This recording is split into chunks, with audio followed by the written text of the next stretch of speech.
Hey guys, Mark Daniels and Chris Mason coming to you live from Gillette Stadium following the first day of training camp. Chris, first day, all eyes were on the quarterback, but if we're being honest, the first day wasn't all that entertaining. No, the first day was really, it kind of felt like when you're easing into a pool where they've had 5 or Yeah. 6 weeks off now, and Gerard Mayo definitely took things slow today. It was only a 90-minute practice. More than half of that was individual periods.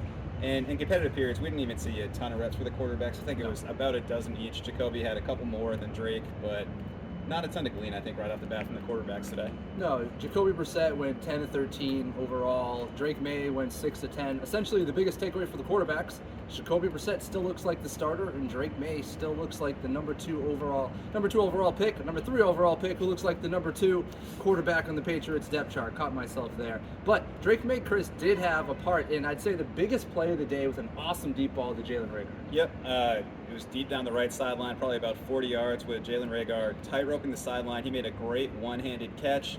The only caveat is, you know who was in coverage on that play was Brendan Schooler and Azizi Hearn. So I think I don't think that's going to win Drake May the quarterback competition there, but it's still a good throw and catch regardless. Yeah, it was a nice moment for Jalen Reagor too. It was sort of an under the radar candidate, but he might have an inside spot, maybe for that 5th or 6th spot. But sticking to the offense, I think another big topic is the offensive line, and really, Chris, the alignment.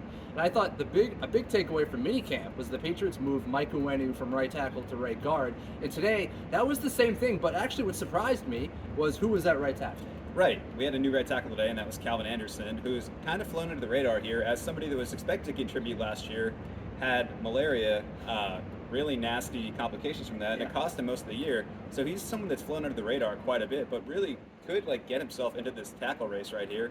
And we saw him, today with, other than that, it was basically the same offensive line we'd seen before, where obviously David Andrews is your center, City So's at one guard, and Chukes Okorafor is the other tackle.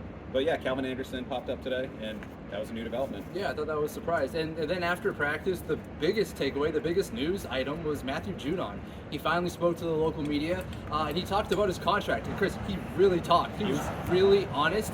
Matthew Judon, guys, does not want to be traded, but also he doesn't want to play on his current deal, but said he would. I thought it was refreshing to come from a player who honestly talked for 9 minutes, and he really let it loose when it came to his contract. Yeah, I thought the only thing that he said that entire time that wasn't maybe totally honest was that he doesn't run his own Twitter account, where it's like, okay, I'm not sure about that. But no, he was really refreshingly honest and said he doesn't want to be traded, but isn't happy with the contract, says he doesn't want to play on it, he has no choice but to, but doesn't think it's his market value, which honestly, at just over $7 million a year for a player of his caliber, it's not. I don't know if there's an easy solution there, though. He turns 32 years old next month. He's coming off a season-ending injury.